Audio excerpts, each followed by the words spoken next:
إذا زلزلت الأرض زلزالها وأخرجت الأرض أثقالها وقال الإنسان ما لها يومئذ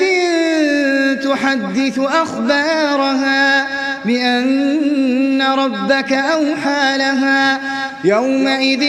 يصدر الناس أشتاتا ليروا أعمالهم فمن يعمل مثقال ذرة خيرا يره ومن يعمل مثقال ذرة شرا يره.